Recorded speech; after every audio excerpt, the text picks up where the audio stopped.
तो ये है, चुनाव तो आधी सीटों पे हुआ है। अभी चुनाव तो आधी सीटों पे हुआ है, लेकिन आधी सीटों ने ही फैसला पहले ही कर दिया है। कौन आगे है? महागठबंधन आगे है। तो ये जो दो साथी हैं, ये पीछे तो नहीं रह जाएंगे दोनों। ये दोनों नौजवान जिताओगे आप लोग। इनके चुनाव चिन्ह तो याद है आपको? पार्टी याद है ना? कांग्रेस पार्टी, उनका चुनाव चिन्ह कहाँ है भाई? दिखाइए उनका चुनाव चिन्ह कहाँ है? पंजाब कांग्रेस का। और दूसरे हमारे साथी कांग्रेस वाले कहाँ हैं? साथी हमारे, ये चुनाव चिन्ह तो याद होगा। ये हाथ का पंजा भूल तो नहीं आओगे। और दूसरे हमारे साथी सीपीआई वाले, इनका रंग और हमारा रंग दोनों का मिलता है। मिलता है कि नहीं मिलता है? इन्हें जिताओगे। और जब ये दोनों जीतेंगे, तीसरा कहाँ है? ये सरकार अपने आप बन जाएगी। बना दोगे आप लोग। और ये जो पुरानी बातें कह रहे हैं कि लाइन 10, हम वो लोग हैं जो पुराने लोगों को नहीं भूलते हैं। ये बीजेपी वाले सोच रहे हैं कि केवल तेल से लाइन 10 जलती है। इन्होंने नया जमाने की नई लाइन 10 नहीं देखी है। बताओ उसमें एलईडी बल्ब लग जाता है कि नहीं लगता है? और सोलर से चल जाती कि नहीं चल जाती? तो इसलिए हम अपने नौजवान बहनों को भी कहना चाहते हैं, नौजवान साथियों को और बहनों को, उन्हें साइकिल तो मिलेगी, पढ़ाई की मदद मिलेगी। और जैसे हम लोगों ने उत्तर प्रदेश में लैपटॉप दिया था, आगे बढ़ने और पढ़ने के लिए लैपटॉप भी देने का काम हम लोग करेंगे। ये जो कट्टे वाली बात कर रहे हैं, इन्हें लैपटॉप चलाना नहीं आता। इन्हें लैपटॉप चलाना नहीं आता। हमारे यहाँ एक रंगी हैं वो, उन्हें तो कुछ चलाना ही नहीं आता। इसलिए मदद करो आप लोग, मदद करोगे सब लोग। मैं जान रहा हूं कि बहुत पिछड़ा और गरीब इलाका है। हमारे साथियों ने बहुत सी बातें रखी हैं। हम लोग सरकार बनाएंगे आपके क्षेत्र की, और किसानों को खुशहाली के रास्ते पे लाने के लिए और नौजवानों के भविष्य को बनाने के लिए हम लोग आपकी मदद करने का काम करेंगे। इसलिए चुनाव चिन्ह नहीं भूलना, इन दोनों को जिताना ही जिताना। लेकिन और जो लड़ रहे हैं महागठबंधन के झावी प्रत्याशी, उनकी मदद करना। ये जो रोड शो में आ रहे हैं, अभी रोड शो हुआ था पटना में, याद है? प्रधानमंत्री जी का। वो भूल जाने वाले चुनावी दूल्हा आए नहीं थे अपने आप को शो करने के लिए। और बीजेपी वाले घबराए हुए हैं। ये अंदर ही अंदर तीर चला रहे, एक दूसरे के खिलाफ चुभा रहे हैं। ये पता लगा आपको? पहले चरण के चुनाव में ही तीर एक दूसरे को चुभा रहे थे, इसलिए पीछे रह गए पीछे। इसलिए मदद करो आप लोग और सब मिलकर के जिताने का काम करो। मुझे पूरा भरोसा है कि बीजेपी केवल बाहर नहीं जाएगी, इस बार आप सब लोग मिलकर के उनकी विदाई करने का काम करोगे। विदाई करना। और हम लोगों ने अवध में हराया था, इन्हें मगध में हरा करके भेजो और सरकार बनाइए। बहुत बहुत धन्यवाद, बहुत बहुत बधाई आप सबको। जिंदाबाद, अखिलेश यादव जिंदाबाद, महागठबंधन जिंदाबाद, महागठबंधन जिंदाबाद। मंच पर हमारे साथ आपके दोनों प्रत्याशी सुबोध मंडल जी, राम नारायण जी, मंच पर उपस्थित मोहम्मद मुमताज अंसारी साहब, प्रदेश अध्यक्ष आरजेडी मंगनीलाल मंडल जी, पूर्व विधायक देवनाथ यादव जी, पूर्व एमएलसी विनोद कुमार सिंह जी, गुलाब यादव जी, सुशील कुमार पासी जी, जो कांग्रेस पार्टी के नेता हैं, श्रीमती बीना देवी जी, और मंच पर उपस्थित आदरणीय सुरेंद्र यादव एक्स एमपी साहब से लेकर के महागठबंधन के सभी हमारे नेता जो मंच पर हैं और मेरे सामने जो दिखाई दे रहे हैं, महागठबंधन के सभी हमारे कार्यकर्ता नेता साथी, इस चुनावी जनसभा में उपस्थित आदरणीय बुजुर्ग, बड़ी संख्या में माताएं बहनें, नौजवान साथी और पत्रकार बंधुओं, मैं सबसे पहले इस जनसभा में आए हुए आप लोगों का बहुत बहुत धन्यवाद और आभार प्रकट करना चाहता हूं। मैं मैदान को देख रहा हूं और मैदान में खड़े हुए लोगों के मैं चेहरे पढ़ सकता हूं। इन चेहरों पे मैं देख सकता हूं, इन चेहरों पर इस बार बदलाव की खुशी दिखाई दे रही है मुझे। और जितना मैदान भरा हमें दिखाई दे रहा है, उससे ज्यादा हमारा ये दाएं वाला मंच भरा दिख रहा है। ये तो मंच भरा ही है, वो छतें भी हमें भरी दिखाई दे रही हैं दूर दूर तक। और जो टावर बना है और उसके ऊपर जो पानी की टंकी है, वहां पर भी लोग हमें बैठे दिखाई दे रहे हैं। ये जनसभा ऐलान कर रही है कि इस बार गठबंधन के, महागठबंधन के दोनों प्रत्याशी सुबोध मंडल जी और राम नारायण यादव जी जीत करके जा रहे हैं और तेजस्वी जी को बिहार का नौजवान मुख्यमंत्री बनाने जा रहे हैं। आज जब हम और आप लोग इस मैदान में हैं, आज के बाद केवल चुनाव प्रचार एक दिन होगा। आज के बाद केवल एक दिन और प्रचार होने जा रहा है। उसके बाद 11 तारीख को आपको मतदान करना है। देखिए, भारतीय जनता पार्टी ने अपनी सी टीम से तारीख भी अपनी निकलवा ली है, क्योंकि 11 तारीख को बीजेपी वाले बिहार से 9-2-11 होने जा रहे हैं। बताओ, उन्हें 9-2-11 कर दोगे आप लोग? इनके बड़े बड़े और पुरानी बातें सब भूल गए। इन दिल्ली वाले नेताओं की भी लगता जो यादाश्त है, वो हमारे जो दिल्ली वाले नेता आ रहे हैं, उनकी भी यादाश्त कमजोर हो रही है। और मुझे तो लगता है कि यादाश्त ऐसी कमजोर है कि जैसे यहाँ पर चुनावी दूल्हा है, उन्हीं की तरह यादाश्त हो गई है दिल्ली वालों की। आज की तारीख हमारे साथी भूल गए होंगे, लेकिन याद होगा कि नोटबंदी भी इन्हीं तारीखों में हुआ था। याद है? और आप सब आज जैसे आप खड़े हो, आज सभा में सुनने आए हो, इसी तरीके से अपना पैसा लेकर के बैंकों की लाइन में लग गए थे। और क्या कहा था बीजेपी ने कि इसके बाद भ्रष्टाचार नहीं होगा, बेईमानी नहीं होगी, काला धन सब आ जाएगा और आतंकवाद भी खत्म हो जाएगा। बताओ, भ्रष्टाचार खत्म हो गया क्या? वाले बंडल में ले जा रहे हैं। बंडल तो समझ रहे होगे, ये बंडलों में ले जा रहे हैं भ्रष्टाचार का पैसा, और इसीलिए बिहार का विकास नहीं हो रहा है। आपको हिसाब किताब कितने साल का लेना है?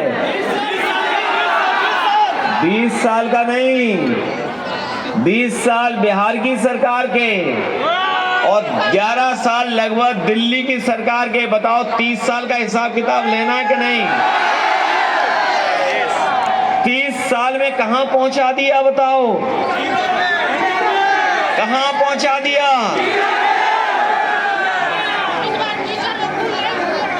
बाढ़ में जो नुकसान होता है, बाढ़ का जो नुकसान है और बाढ़ की वजह से जिस तरीके की तकलीफ परेशानी का आपको सामना करना पड़ता है, ये जो भरा हुआ कीचड़ दिखाई दे रहा है, मैं अपने तमाम नौजवान माताओं बहनों को और बच्चों को धन्यवाद आभार दूंगा कि कीचड़ और पानी के बावजूद भी इस चुनावी जनसभा को इन्होंने सफल बनाने काम किया, संकल्प लेकर के जा रहे हैं।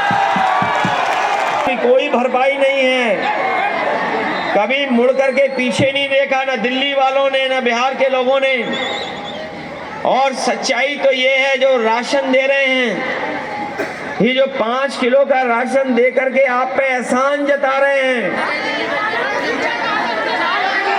यहाँ राशन में भी चोरी है। ये तो बोरी की तरह, जो खाद की बोरी में चोरी है, वैसी चोरी हो रही है यहाँ पर।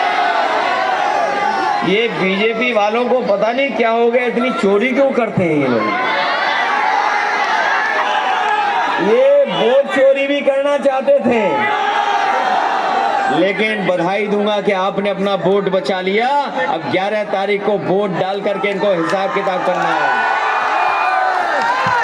जता रहे हैं 5 किलो का हमें राशन दे करके, या जो कुछ ले पा रहे हो दे पा रहे हैं आपको 4 किलो।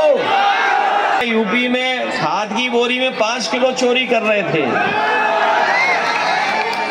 यहाँ भी खाद में चोरी है और राशन में भी चोरी। मैं इनको कहना चाहता हूं, अगर 30 साल में इन्होंने काम किया होता तो हमारे बिहार की इतनी उपजाऊ धरती है, बाढ़ को रोक लेते, खाद समय पे देते, दवाइयाँ दे देते समय पर, बीज समय पर पहुंचा देते, तो हमारे किसान, हमारे गरीब इतने ताकतवर हैं कि न केवल बिहार का पेट भर देते, बल्कि इतनी पैदावार करते कि पूरे भारत देश के लोगों का पेट भर सकते थे।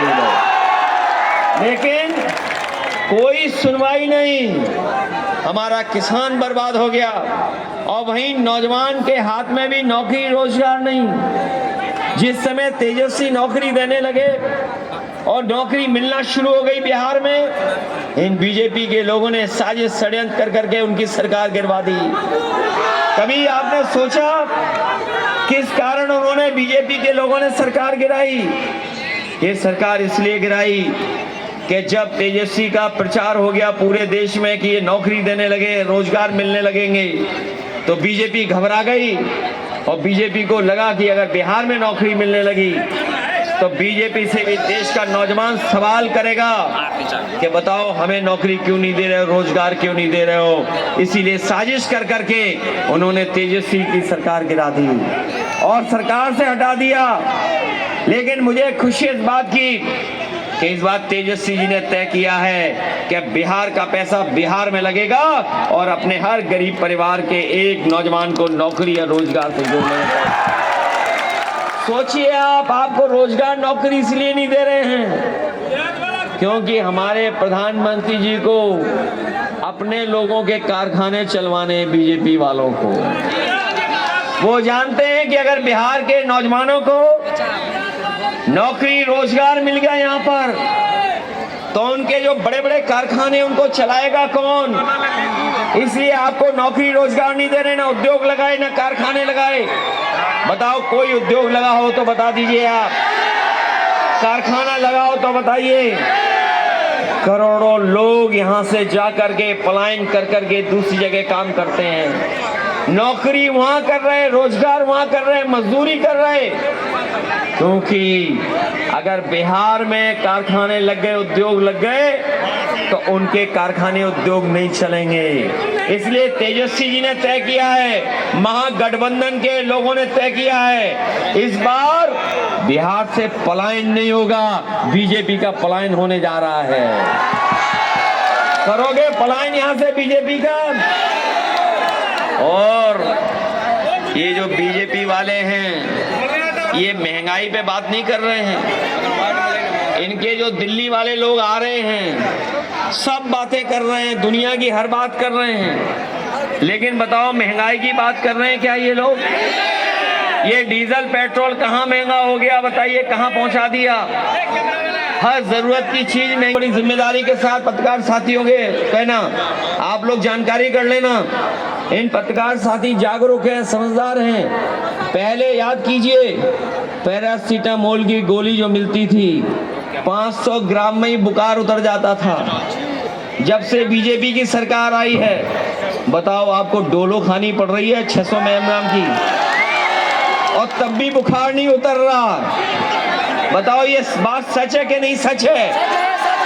पहले 500 ग्राम की पैरासीटामोल गोली से बुखार उतर जाता था, और अब बताओ डोलो की गोली जो पैरासीटामोल कितने mg की है, और कई बार बुखार नहीं उतरता उससे भी। आपकी बताओ, ये जो बुजुर्ग हैं, जब नौजवान थे तो मोटरसाइकिल कितने रुपए की आती थी? 50,000 रुपए की, 40,000 रुपए की। आज बताओ 2 पहिए वाली मोटरसाइकिल कितने रुपए की आ रही है? और उसमें अगर पेट्रोल डालोगे तो कितने रुपए का हो गया?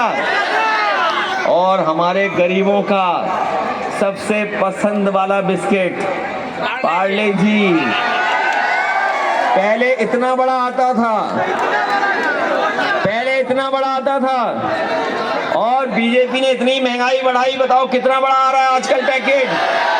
ये सब जानते हैं पार्ले जी कितना महंगा हो गया है। बताओ ये सच्चाई है कि नहीं है? इसलिए आप लोग सावधान हो कि नहीं सावधान हो?